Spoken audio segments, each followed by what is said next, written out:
गिरिराज धरण की जय। नाथद्वारा से श्रीनाथ जी के धाम से विद्या रत्न व्यास सभी वैष्णवों को सादर जय श्री कृष्ण। खंडिता के पदक्रम के अनुसार नित्य क्रम में गाए जाते हैं। ये मंगला और श्रृंगार के दर्शनों में गाते हैं। शीत ऋतु में मक्सरवदी 14 से पोषवदी 14 तक। खंडिता का मतलब होता है जिस भक्त के यहाँ, जिस गोपीजन के यहाँ प्रभु ने वादा किया मैं आऊंगा लेकिन नहीं पधार पाए, और बीच में किसी भक्त ने गोपीजन ने रोक लिया तो रुक गए, भाव के भूखे हैं प्रभु। तो इस प्रकार से बहुत सुंदर सुंदर पद इस खंडिता के अंतर्गत गाए जाते हैं। खंडिता के क्रम में गौरी राग से सूरश्याम का पद बहुत सुंदर भाव घेरा है। साजे हरि पंथ निहारे, ललिता रुचि करी धाम आपने, सुगंध सुमन सुगंध निसेज संवारे,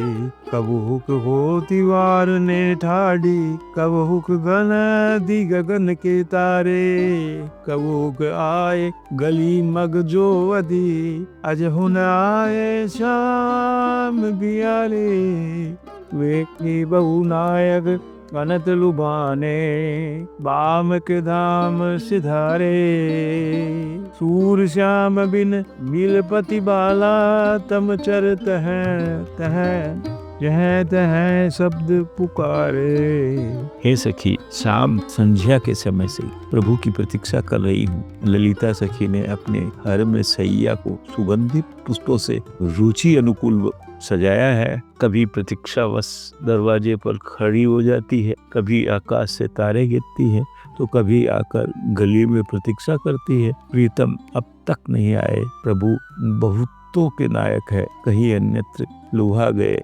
किसी अन्य सखी के घर चले गए हैं। सूर के स्वामी सूरदास जी कह रहे हैं कि ऐसे जो स्वामी है, ऐसे जो प्रभु है, बिना प्रभु के बिना वह बाला दुखी हो रही है, वो व्रजंगना दुखी हो रही है। इधर जहाँ तहाँ मुर्गे बोलने लगे हैं। इस प्रकार विरहाग्नि में वो व्रजांगना, वो ब्रजबाला दुखी हो रही है। इस प्रकार क्रम बहुत सुंदर क्रम है। ललित राग में बहुत सुंदर पद है, ये सूर श्याम का पद है। ऐसे ही ऐसे रैन बिहानी, चंद्र मलिन चिड़ैया बोली, सुनी कागती बानी, वे लुब्धे अनतई काहू के, मन की आस उलानी, कपटी कुटिल क्रूर जाने, श्याम नाम जियानी,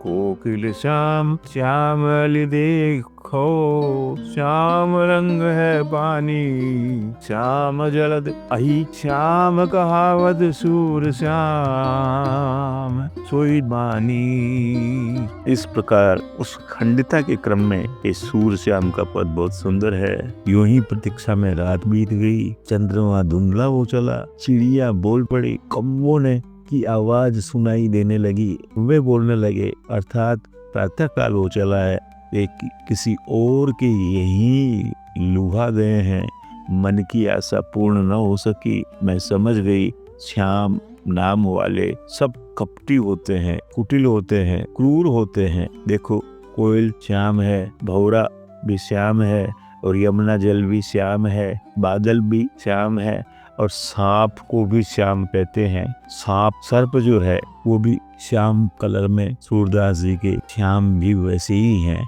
इस प्रकार से गोपीजन ठाकुर जी को उड़ैनाद कर रहे हैं। ठाकुर जी की और भक्त की नोकझोंक है ये। गोपीजनों का अद्भुत प्रयास ठाकुर जी के प्रति रहा, तभी कहा है गोपी प्रेम की ध्वजा। तो उनकी जो गोपीजनों की जो भावनाएं हैं वो ठाकुर जी से ऐसी जुड़ी हुई है, हृदय से हृदय का तार जुड़ा हुआ है। जीव और ब्रह्म जब एक हो जाता है तो आनंदी अति आनंद की वृष्टि होती है, अंतरात्मा में आनंद होता है, अखंड आनंद की प्राप्ति होती है।